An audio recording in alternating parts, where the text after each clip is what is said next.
Hello friends, आपली जी गरोदरपणाची series आहे तिचा आज आहे 7वा महिना, म्हणजेच गरोदरपणातील 7वा महिना. तर या महिन्यात गर्भवती स्त्रीच्या आणि बाळाच्या शरीरात काय काय बदल होतील आपण ते पाहूयात. गर्भवती स्त्रीला 7वा महिना लागलाय म्हणजेच तिचा थर्ड ट्रायमिस्टर स्टार्ट झालाय, कारण की प्रेग्नन्सी 3 ट्रायमिस्टरमध्ये डिवाइड केली जाते.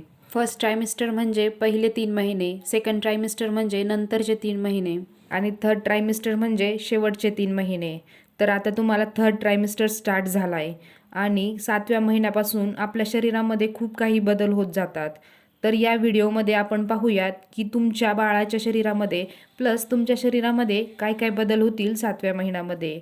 तर पहिला पॉईंट आपला असेल की तुमच्या बाळाची वाढ या महिन्यामध्ये कशी होईल. दुसरा पॉईंट असा असेल की आईच्या शरीरात काय काय बदल होतील. 7व्या महिन्यामध्ये आपण डोहाळे जेवण का घालतो, कुठल्या कुठल्या टेस्ट कराव्या लागतील तुम्हाला 7व्या महिन्यामध्ये. त्याचबरोबर आहारात असे काय काय बदल केले की तुमचं बाळ एकदम सुदृढ आणि बुद्धिमान जन्माला येईल. त्याचबरोबर प्रीटर्म म्हणजे 7व्या महिन्यामध्ये डिलिव्हरी का होऊ शकते व ते कसे टाळावे आपण या व्हिडिओमध्ये ते पाहूयात. तर आपण पहिला पॉईंट पाहूयात, तुमच्या बाळाच्या शरीरात काय काय बदल होतील. त्याचबरोबर तुमच्या बाळाची वाढ कशी होईल 7व्या महिन्यामध्ये. तर 7व्या महिन्यामध्ये बाळाची वाढ खूप फास्ट होत असते, बाळाची साईजही वाढत असते, त्याचबरोबर बाळाचं वजनही वाढतं. 7व्या महिन्यामध्ये बाळाचं वजन 1500 ते 1800 ग्रॅम एवढं वाढू शकतं आणि बाळाची उंची साधारण 14 इंच एवढी होते. तर बाळाची हिअरिंग कॅपॅसिटीही वाढते, बाळ सर्व काही ऐकू शकतं, बाळ आवाजाला रिस्पॉन्डही करते किंवा तुम्ही बाहेर खूप प्रकाशात जर गेले तर ते ही बाळाला समजतं. आई जर अंधारात जर गेलेली असेल किंवा खूप प्रकाशात गेलेली जर असेल याचं डिफरन्सिएशन या महिन्यामध्ये बाळ करू शकतं. तुम्ही म्युझिक जर ऐकलं तर त्यालाही बाळ रिस्पॉन्ड करू शकतं या महिन्यामध्ये. त्यामुळे आपण 7व्या महिन्यामध्ये ॲडव्हाइस करतो की तुम्ही बाळाला छान गाणी ऐकवा, छान स्टोरी ऐकवा. त्याचबरोबर वेगवेगळे ग्रंथही वाचू शकतो आपण या महिन्यामध्ये. त्याचबरोबर बऱ्याच स्त्रिया गर्भसंस्कारचे जे क्लासेस असतात ते 7व्या महिन्यापासूनच लावतात, कारण बाळ पूर्ण तयार झालेलं असतं आणि बाळ तुमच्या प्रत्येक गोष्टीला रिस्पॉन्ड करत असतं, बाळ ऐकू शकतं.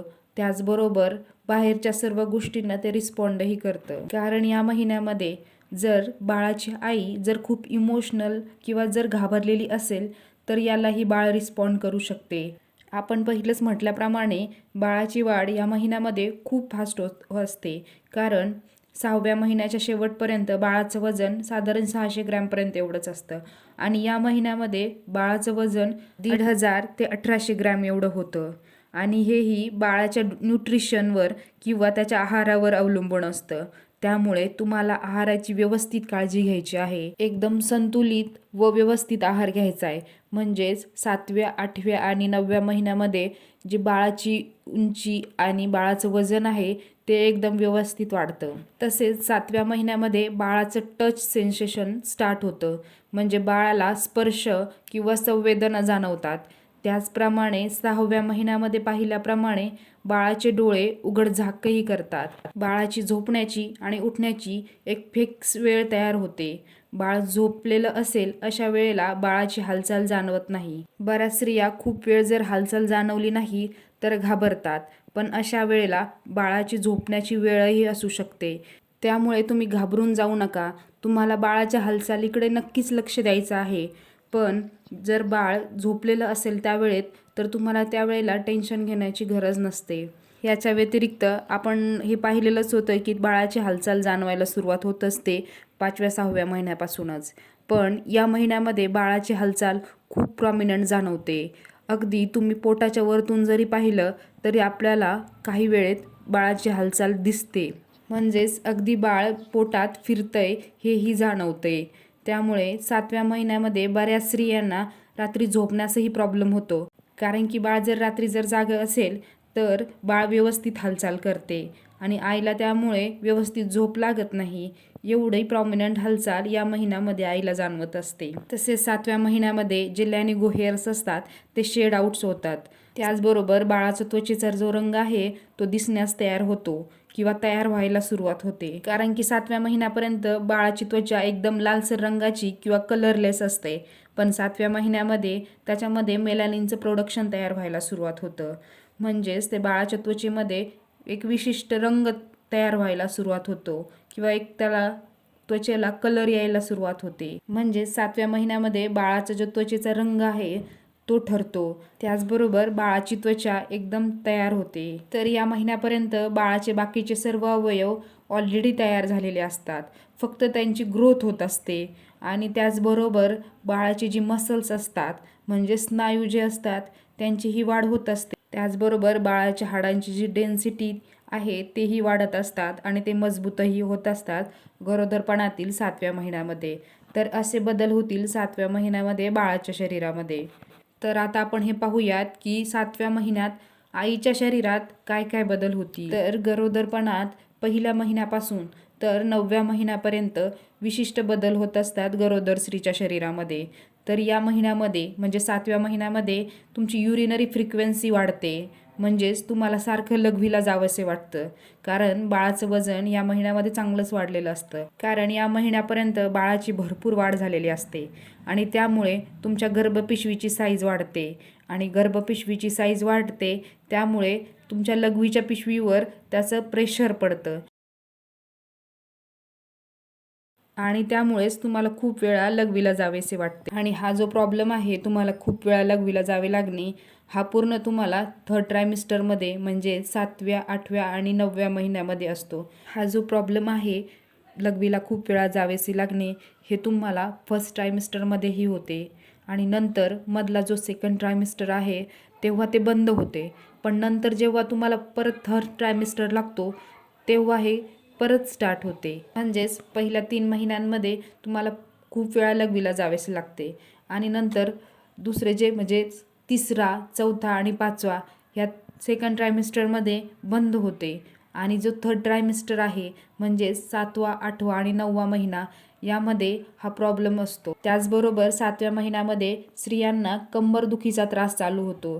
त्याचबरोबर कमरेच्या खालच्या भागात आणि ओटीपोटात वेदना होतात. पोटात खूप ओढल्यासारखे वाटते आणि व्हजायनामध्येही वेदना होतात. त्याचप्रमाणे व्हजायनामधून काहीतरी बाहेर येते किंवा काहीतरी बाहेर पडतंय असे वाटते. हा जो त्रास आहे किंवा ह्या अशा वेदना जर कमीच होत नाही आहेत, अशा वेळेला तुम्हाला डॉक्टरांचा सल्ला घ्यायचा आहे. त्याचप्रमाणे कंबरदुखीचा त्रास 7व्या महिन्यामध्ये खूप वाढतो. या महिन्यामध्ये बऱ्याच स्त्रियांना झोपेतून उठताना आणि बसताना कमरेला खूप वेदना होतात, कारण बाळाचं वजन वाढलेलं असतं. अशा वेळेला तुम्हाला जर वेदना एकदम असह्य असतील तर अशा वेळेला डॉक्टरांचा लवकरात लवकर सल्ला घ्यायचा. त्याचप्रमाणे 7व्या महिन्यामध्ये अजून एक प्रॉब्लेम होतो, तो म्हणजे शरीरावर खाज येते आणि हातापायांवर सूजही येते. जर तुमच्या शरीरावर खूप खाज येत असेल अशा वेळेला मॉइश्चरायझरचा वापर करा.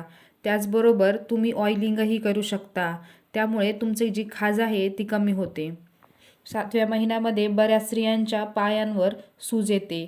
ही जर सूज येत असेल तर तुम्ही जेव्हा आराम करताय तेव्हा पायाखाली उशी घेऊनच झोपावे, त्यामुळे तुमच्या पायाची सूज बऱ्यापैकी कमी होते. आणि ही पायावरची जी सूज असते ते जर तुम्ही खूप वेळ जर उभा राहिले तर ही सूज खूप वाढते, कारण तुमच्या पायांकडे सगळा ब्लड फ्लो जात असतो.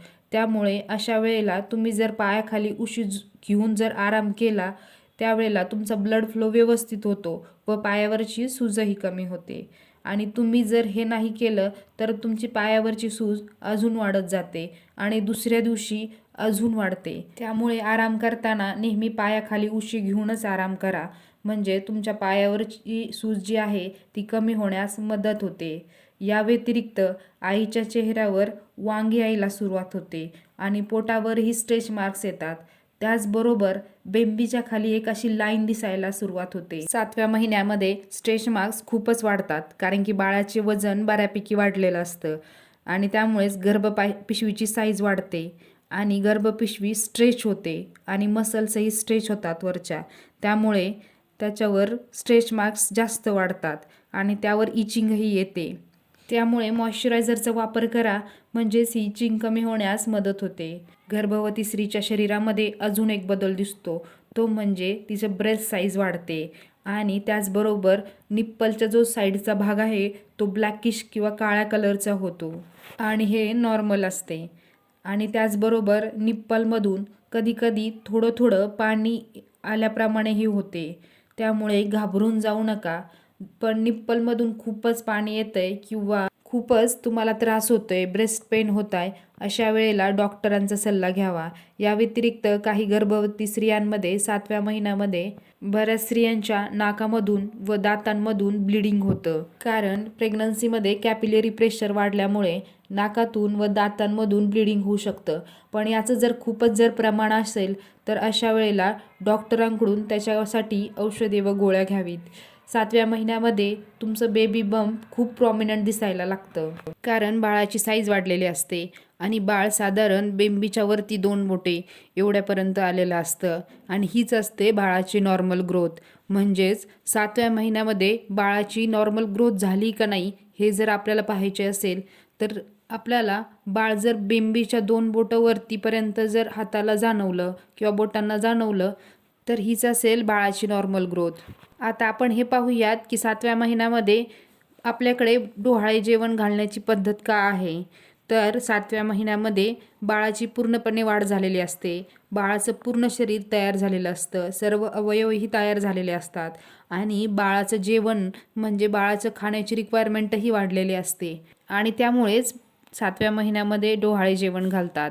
तर आता आपण हे पाहूयात की तुम्हाला 7व्या महिन्यामध्ये काय काय काळजी घ्यायची आहे. तर 7व्या महिन्यामध्ये तुम्हाला तुमच्या डॉक्टरांसोबत रेग्युलर कॉन्टॅक्टमध्ये राहायचं आहे.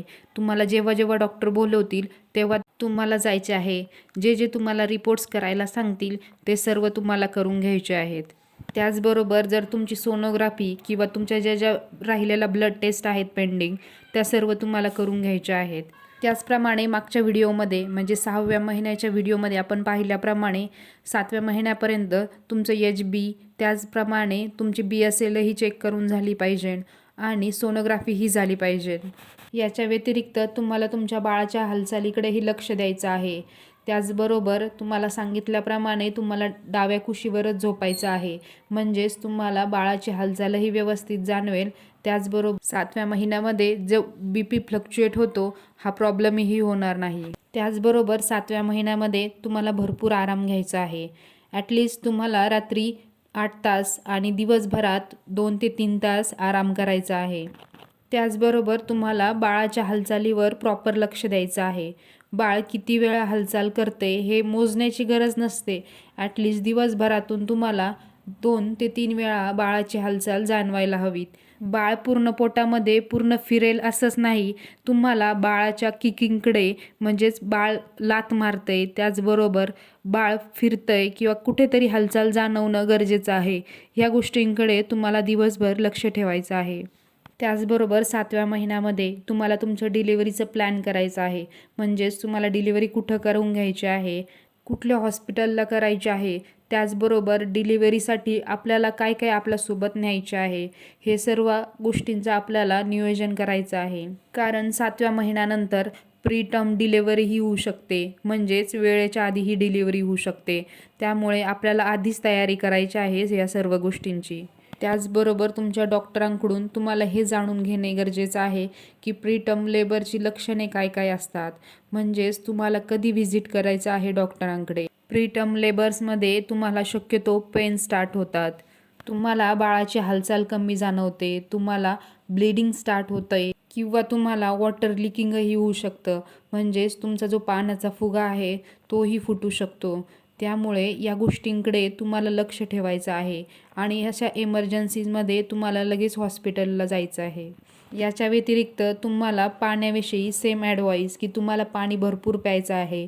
हे आपण प्रत्येक महिन्यामध्ये सांगतो की पाणी जर तुम्ही भरपूर प्याल तर भोवती जे पाणी असतं ते कमी होणार नाही, म्हणजे लायकर कमी होणार नाही व बाळही कोरडं पडणार नाही. याचबरोबर जेवणानंतर लगेचच झोपायचं नाही, त्यामुळे तुमचं ॲसिडिटीचंही प्रमाण वाढू शकते. याचबरोबर तुम्हाला खूप मसालेदार पदार्थ खायचे नाहीत, कारण मसालेदार पदार्थ खाल्ले तर तुम्हाला खूप ॲसिडिटी वाढते, त्याचबरोबर तुम्हाला उलटी किंवा मळमळीचाही त्रास होऊ शकतो. त्याचबरोबर तुम्हाला हलका व्यायामही करायचा आहे आणि चालण्याचा व्यायाम तर एकदम उत्तम असतो. त्यामुळे तुम्ही जर दुसरा कुठलाच व्यायाम करत नसाल तर ॲटलिस्ट तुम्ही 30 मिनिटे चालण्याचा व्यायाम करावा.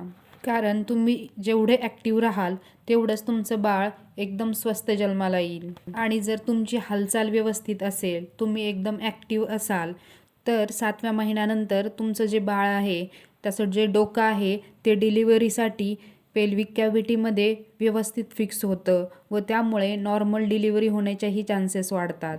कारण बऱ्याच वेळेला असं होतं की बाळ वरतीच फ्लोट होतं, म्हणजे वरतीच फिरतं, बाळाचं डोकं खाली फिक्स होतच नाही.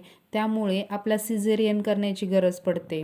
त्यामुळेच तुमच्या ॲक्टिव्हिटीज भरपूर ठेवा. याचबरोबर व्हिडिओच्या सुरुवातीपासूनच आपण हे पाहिलंय की बाळाची वाढ एकदम फास्ट होत असते 7व्या महिन्यामध्ये. त्यामुळे तुम्हाला या महिन्यामध्ये तुमचा एक डाएट चार्ट बनवायचा आहे.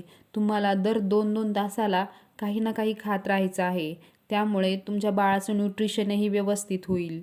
त्याचबरोबर त्याचं वजनही वाढेल. हे बदल गरोदर स्त्रीच्या शरीरात त्याचबरोबर बाळाच्या शरीरात 7व्या महिन्यात होतील. हा व्हिडिओ आवडल्यास चॅनलला सबस्क्राईब करा. त्याचबरोबर तुमच्या फ्रेंड्सबरोबर नक्की शेअर करा आणि तुमचे काही प्रश्न असतील तर कमेंट बॉक्समध्ये नक्की टाका. Stay healthy, stay happy. Thank you.